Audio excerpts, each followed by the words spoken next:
Namaku Surya, dan saat peristiwa itu terjadi, aku masih kuliah semester 1. Ibuku, Mama Intan, merupakan wanita yang selalu tampak tegas, tapi penyayang. Sementara ayahku, Pak Henry, beliau bekerja di luar kota, dan pulang sebulan sekali. Sehari-hari, aku sudah terbiasa berdua dengan Mama, karena memang aku anak tunggal di rumah itu. Tolong simak ceritanya hingga selesai ya, biar gak salah paham soalnya. Dan awal kejadian itu, tepatnya di hari Sabtu, di mana aku bermalam di rumah temanku, yang bernama Roni. Kami memang berteman sejak SD, dan rumahnya pun hanya berjarak 2 blok dari rumahku. Ayah Roni, Om Lukas, seorang pria ramah. Ia sering ngobrol dengan Mama jika bertemu di acara komplek. Sementara Ibu Roni, sudah lama meninggal karena sakit. Sehari-hari pun, Roni hidup bersama ayahnya. Tapi, malam itu, semuanya berubah. Tepat jam 10 malam, aku tak bisa tidur, AC kamar Roni terlalu dingin. Kupikir, aku akan turun sebentar buat cari air minum. Saat membuka pintu kamar, tampak seluruh ruangan gelap, kecuali cahaya samar dari ruang tamu di lantai bawah. Kukira Om Lukas masih nonton TV di sana. Aku lantas melangkah pelan menuruni tangga. Tapi samar, aku justru mendengar suara. Suara yang begitu aneh, seperti orang kecapean, bercampur suara lirih, suara antara wanita dan pria. Hanya saja, aku cukup mengenali suara wanita itu, yang tak lain, adalah suara mamaku. Dek, jantungku berdetak cepat, aku mendekat ke sela pintu, dan saat itu juga, dunia seolah berhenti berputar.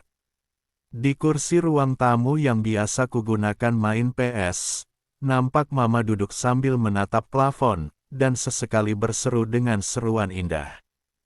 Sementara di depannya, ada pria, yang tak lain Om Lukas, tengah sibuk memberi perhatian pada pelabuhan yang dijaga Mama. Keduanya seolah tak peduli, bahkan seperti muda-mudi yang dilanda rindu. Aku terpaku, dan tak bisa berkata-kata. Seharusnya, aku pergi dari tempatku, tapi yang ada, aku justru kaku, dengan mata yang tak berkedip sedikit pun. Suara mereka, wajah Mama yang tersenyum, dan Om Lukas yang memanggil nama mamaku, seperti mimpi buruk saat itu. Aku kembali ke kamar dengan langkah gemetar.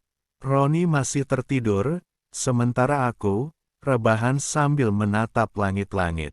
Pikiranku kacau, kenapa Mama harus dengan ayah Roni? Aku ingin marah, ingin menangis, tapi, tak ada air mata yang keluar. Sampai di pagi harinya, tak kutemui Mama di rumah Roni. Mama sudah pulang ke rumah, tapi, ia meninggalkan pesan singkat di HP-ku. Jangan lupa sarapan ya Sur, isi pesan tersebut. Aku menatap pesan itu, lama, lalu kemudian menatap Roni yang masih tidur damai, dan tak tahu dengan kelakuan ayahnya. Sejak saat itu, aku menyimpan rahasia besar, rahasia tentang Mama dan juga ayah temanku. Singkatnya, 3 hari sejak aku melihat Mama dan Om Lukas di kursi ruang tamu itu, aku belum menceritakan hal itu pada siapapun. Bahkan, saat Mama tersenyum padaku di pagi hari, aku hanya bisa menunduk, berpura-pura tak ada apa-apa. Tapi aku tahu, aku tak mungkin bisa melupakan memori yang sudah tersimpan di otakku. Sampai sehari setelahnya, tepatnya Jumat malam, aku pulang agak larut, karena ada kegiatan di kampusku. Rumah nampak sepi, sementara lampu dapur menyala. Aku masuk pelan, ingin langsung ke kamar.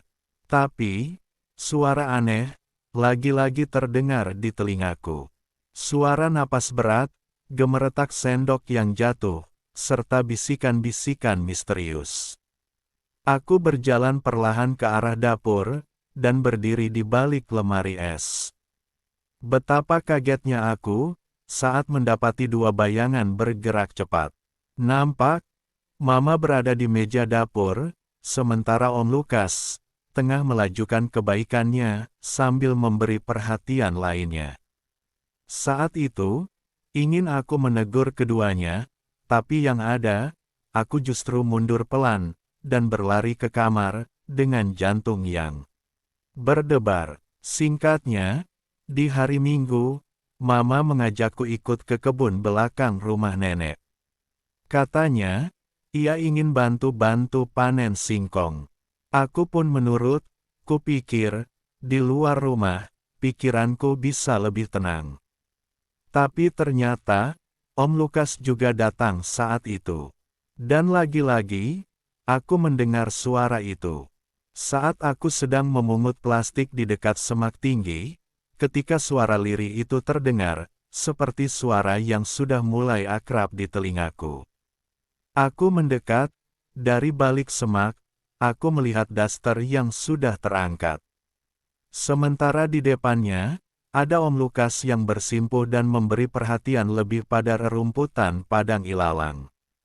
Mama nampak menutup mata, sambil berusaha tak ceramah. Tercipta rapat paripurna lagi, di siang hari, di saat nenek ada di dapur. Jujur, aku merasa jengkel dan marah. Tapi, entah kenapa, ada gejolakan aneh yang hadir di benakku, sebuah perasaan tidak bisa aku jelaskan. Pernah pula suatu ketika, tepatnya beberapa hari setelah peristiwa di kebun itu. Aku dan Mama ikut tur pariwisata ke luar kota, yang diadakan warga RT, Roni dan Om Lukas juga ikut. Kebetulan, kami berangkat pagi, dan diperkirakan sorenya akan sampai. Saat itu, Mama duduk satu kursi dengan Om Lukas agak di belakang. Nampak mereka tertawa, sambil kadang mendorong-dorong, seperti remaja kasmaran. Dan sesampainya di tempat tur, tepatnya tengah malam, saat semua tertidur, aku ingin buang air, dan hendak ke belakang bus. Tapi rupanya, di sana, aku justru menemukan Mama, berjalan ke arah bagasi bus yang terbuka, dan tak lama, Om Lukas menyusul. Dengan ragu, aku mengikuti mereka dari jauh. Mereka masuk ke dalam bagasi bus, tempat koper-koper diletakkan. Gelap, tapi aku masih bisa memantau. Suara percakapan dan seruan kebaikan itu kembali terdengar. Om Lukas membisikkan sesuatu, yang membuat Mama tersenyum. Mereka saling mendekat, memberi rangkul, seolah tak ingin ada ruang di antara mereka. Aku menghela napas, tapi juga merinding. Bukan karena dingin, tapi karena ada sesuatu yang seharusnya tak aku saksikan secara nyata.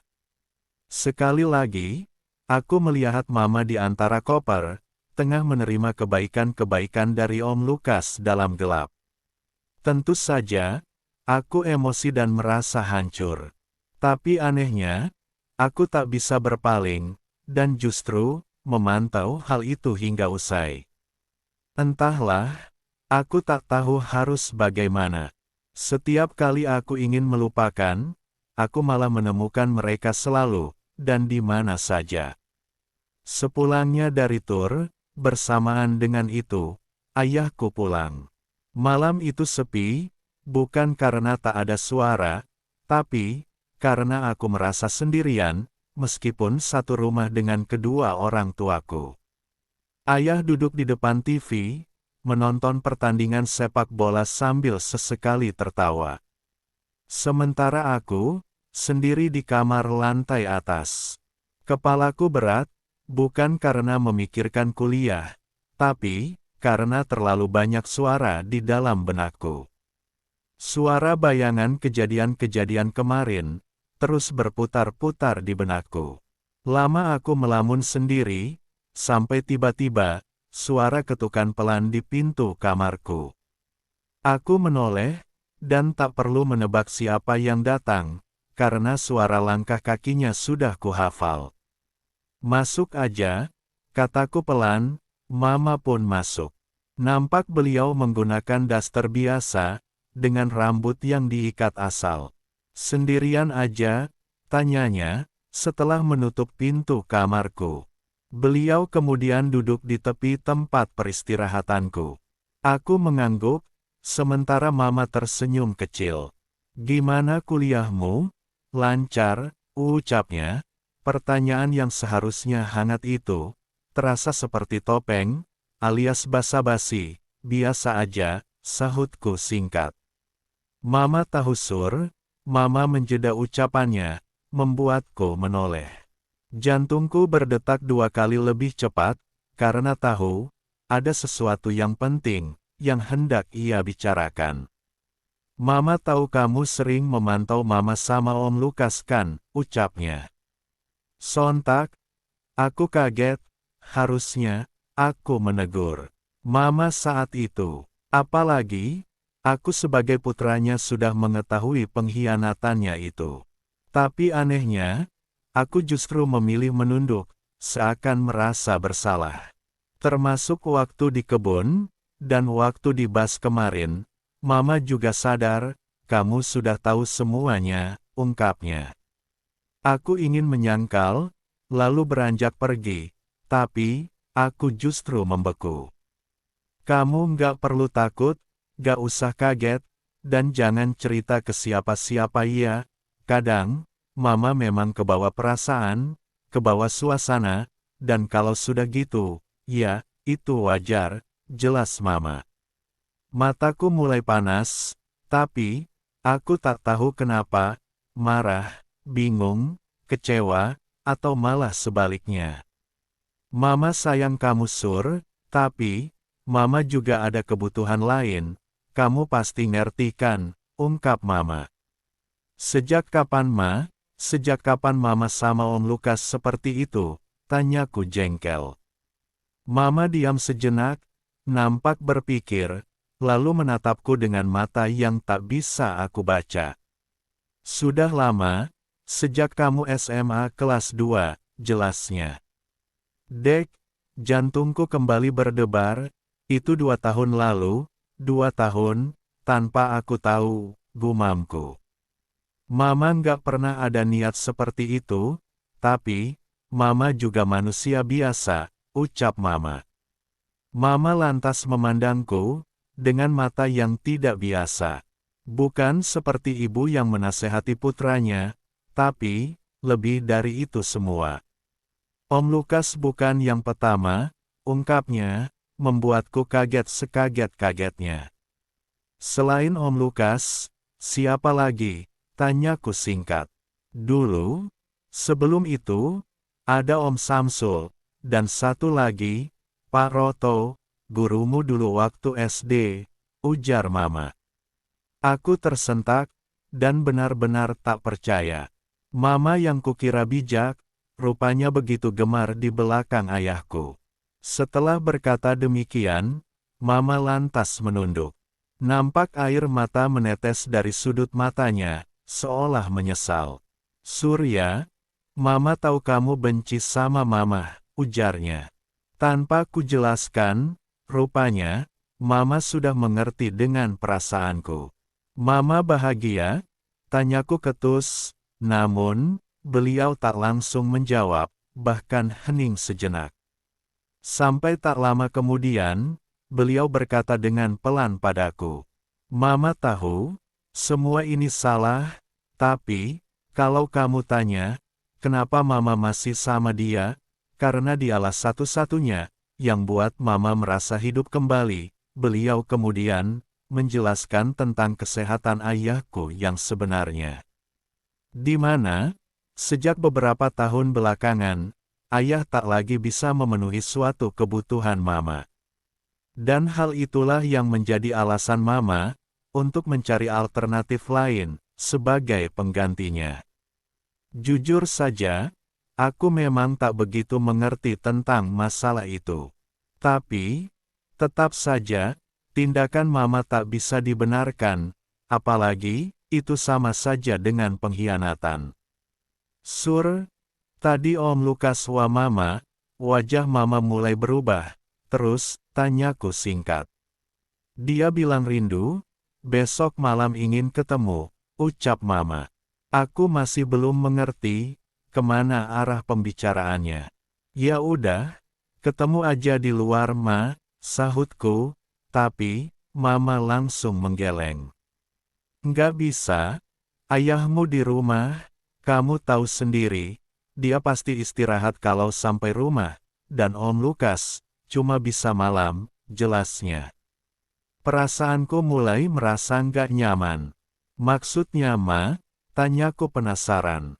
Mama menatapku serius, Surya, Mama butuh bantuanmu, besok malam, mau pinjam ruangan kamu, ucap Mama. Jantungku seolah berhenti berdetak, mendengar perkataan Mama. Apa Ma? Tapi, ini kan kamarku, sementara Om Lukas, suaraku sedikit meninggi. Ayahmu nggak akan tahu, katanya cepat, dan nadanya seperti membela diri. Terus, kenapa harus di ruangan ini Mah? Tanyaku lagi. Karena, cuma di sini, yang gak akan dicurigai ayahmu, ungkap Mama.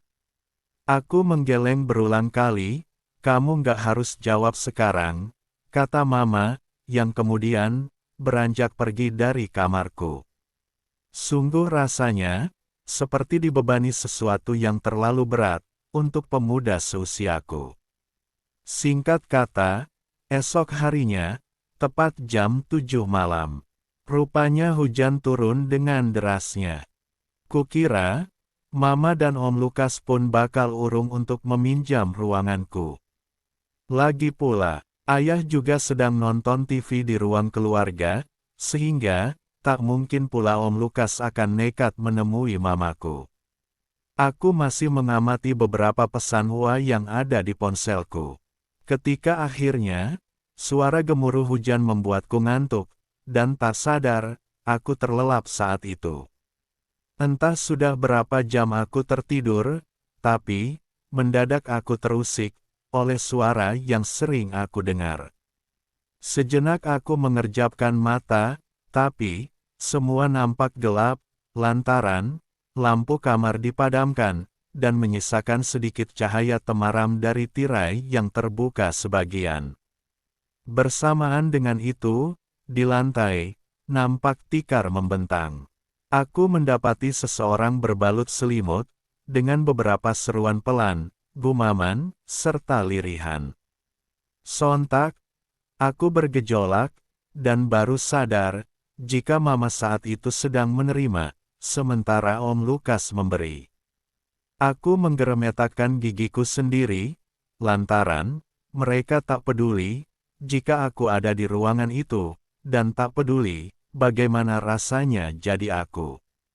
Hal itu sudah keterlaluan, sampai akhirnya, aku yang memang sudah hilang kesabaran pun beranjak. Praktis, keduanya gelagapan, tapi, bukannya kaget, Mama dan Om Lukas justru tersenyum. Surya, maaf ya, Om udah terlanjur datang, kata Om Lukas, sambil terus melajukan kebaikannya itu. Tentu saja, aku semakin jengkel dengan ulah keduanya. Tanpa menjawab, aku hendak pergi dari ruangan itu. Aku berniat mengatakan kenyataan itu pada ayahku. Tapi sayangnya, niatku urung, ketika Om Lukas menarikku. Ia tersenyum, lalu menoleh ke arah Mama, seolah memberi kode, yang aku sendiri tak tahu. Sontak, perasaanku langsung tak nyaman, seperti akan terjadi hal buruk padaku, dan benar saja. Kamu mau kemana Sur? Tanya Mama. Aku tak menjawab, tapi juga tak menoleh ke arah keduanya. Tapi, tanpa kuduga, Om Lukas justru menarikku hingga terduduk di antara mereka. Pikiranku campur aduk, belum lagi, ketika Mama memberi rangkul, bahkan, sambutan-sambutan ia haturkan saat itu. Anehnya, perasaan jengkel yang tadi ada di benakku, seketika berubah menjadi keinginan yang tak ku mengerti. Hingga tanpa sadar, aku pun hanyut, bahkan melajukan kebaikan itu pada Mama. Ya, sama seperti apa yang dikerjakan oleh Om Lukas sebelum-sebelumnya. Seruan kebaikan pun bergema syahdu, mengiringi langkahku menuju tujuan utama. Hingga sekitar setengah jam berlalu, aku tak tahu bagaimana aku tiba di pangkalan udara lebih dulu. Yang aku ingat, aku meletakkan pundi-pundi kebaikanku pada parkiran yang dijaga Mama. Rasanya seperti mati perlahan dalam diam, lantaran saat itu memang baru pertama kualami. Waktu seperti melambat, dan hanya suara hujan, serta ceramah rohani Mama, yang jadi musik malam itu. Hingga beberapa menit kemudian, semuanya hening. Aku menutup mata pura-pura tidur, saat Mama beranjak. Ia membereskan kabinet, serta jabatan lainnya, lalu pergi meninggalkan ruanganku. Tak lama kemudian, Om Lukas juga beranjak. Ia berjalan dengan langkah ringan, seperti pencuri, yang sedang mencuri sesuatu yang bukan miliknya. Saat pintu tertutup kembali, aku membuka mata. Kamar sudah kosong lagi, tapi tidak dengan hatiku. Keesokan harinya, karena semua sudah terlanjur, Mama mengungkapkan hal yang mengejutkanku. Sebenarnya, dulu, aku adalah anak yang dititipkan pada mereka dari panti asuhan. Karena sebenarnya, orang tuaku telah meninggal dunia. Mengetahui hal itu, hatiku begitu hancur, namun, Mama selalu memberi semangat padaku.